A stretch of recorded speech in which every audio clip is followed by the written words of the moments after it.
Welcome to another lesson from Powerhouse Piano. This is Ian Hodge, and today's lesson is lesson number 3, and we're going to learn our short pieces number 7 through 9.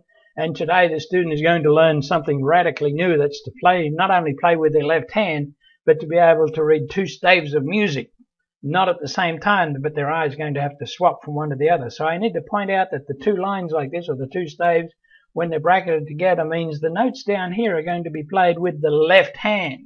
And I'm going to point out to the student that these first 4 notes are exactly the same notes that they saw in piece number 1. And I'll get piece number 1 out and look back at this music, and I'll point to the notes, and I'll have the student read these notes again. We want them to read fluently, we want them to read quickly, we want them to have instant note recognition. That way we don't get any problems later on when we come to play. Then I'll go back to the music again, and here we're going to take a look at those first 4 notes again. I'm going to point to those first 4 notes. I'm going to have the student read the notes to me. I'm just going to go over and over this until I've got absolutely instant note recognition. Doesn't take very long, but you just got to keep reinforcing it and checking up on it. And I'll do that for quite a few weeks. I may go some weeks and I'll do it. Then I'm going to jump around in the music just like this in any order and point to the notes, because I want to see if they can recognize the notes. I might jump from one note to the same note as I did there with the D to see if they still remember it's a D or recognize it's a D. Once we've got that done and their note recognition verbally is okay, then we'll go and play it.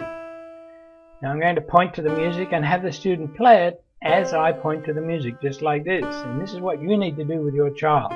Sit at the instrument with them, get your pencil, point to the music, and have them play as you point to the music, because we want them following your pencil, not looking at their hands at the keyboard. As they get their hand in the position, they shouldn't need to look at the keyboard again. And the only you need to look at the keyboard is when you have to jump distances, and we're not doing that for quite a long time yet in Powerhouse Piano. And so there we have the student. Now you see me playing the pieces. Now I'm going to do it from the elevated level, and this time I'm going to demonstrate something you need to be very cautious of. When the students play, often when they get to their 4th finger, and if they're right-handed, their left hand's weak, they'll let the hand collapse just like that. See how the joint in my finger now becomes the high point rather than the knuckle? So we want to make sure they don't let their fingers collapse like that. That's bad. We want the hand up like that, not like that. We want it there so that the thumb can pass underneath the curvature of the hand later on as we're playing scales, and we can run up and down the piano. We won't get the scales for quite a while, but let's get our hand shape right from the beginning and strengthen these fingers. That's why I've got so much happening in these early pieces, playing with the 4th finger, starting with the 4th finger. And that's also why I want the student lifting up their hand between the notes. Now, here we go with piece number 8. Now they have to follow the 2 staves, because they're going to play with their right hand, and then again down to the left hand and back up to the right hand again. And there we see the same shifting. So now they have to learn to look at 2 staves of music at the same time. You need to point out to the student that the first 4 notes in the right hand are just repeated in the left hand. It's going to be different fingers because it's a different hand. Now I'm going to point to these notes again and point out to the student. There we have exactly the same note 3 times. It's actually 4th time because it comes right at the end again. Now I'm going to point to other notes like the D here and say to the student, see, it's the same note, even though it looks a little bit differently in the music. Now I want you to have to do the same thing with this piece, and that is just point to the music and have your child play it. And here I am demonstrating shifting the hands.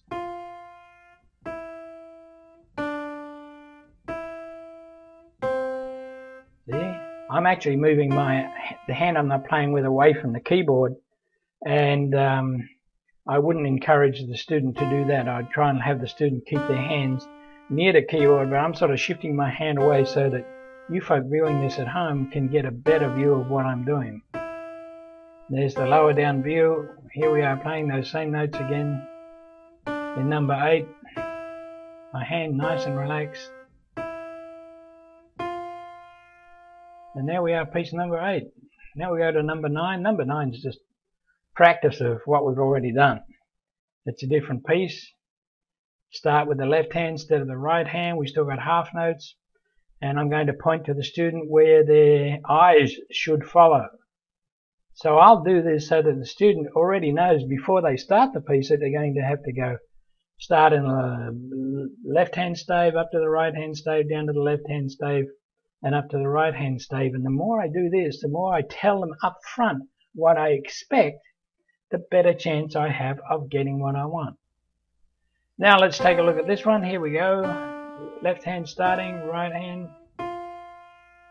See how I'm lifting up between each note? We still want the student lifting. I'd have the student lifting again just a little higher than what I'm doing here.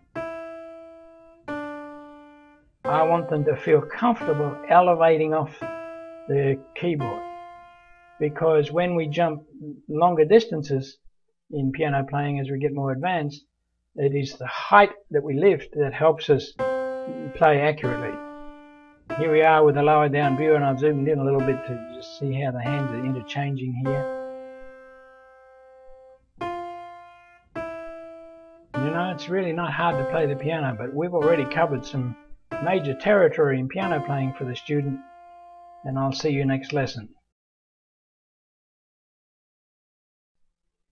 If you'd like to reinforce the lessons from Powerhouse Piano, get hold of my program, Ian Hodge's Read, Write and Play Music. It's available from www.readwriteplay.com, and you just select the Order Here tab on that website. This program is a self-instructional tool that teaches a student how to read and write their own music. This reinforces the reading side and so has them reading much more quickly when it's combined with Powerhouse Piano. This way the student is able to learn very, very quickly, and you'll find you'll have extraordinary progress from your child when they combine the theoretical side of music with the reading and writing with the practical side. You know, this is exactly what we do in the English class in school, and so we might as well do it in the music class just as well. If you'd like help with this lesson or any other lesson from Powerhouse Piano, just send me an email, ianhodge@powerhousepiano.com, and I'll get back to you to help you in every way that I can to make sure your teaching experience at home is a success for you and your child. And if you're looking for more teaching materials on Powerhouse Piano, go to our website, powerhousepiano.com, and there you'll find resources that can help you teach your child the piano at home successfully.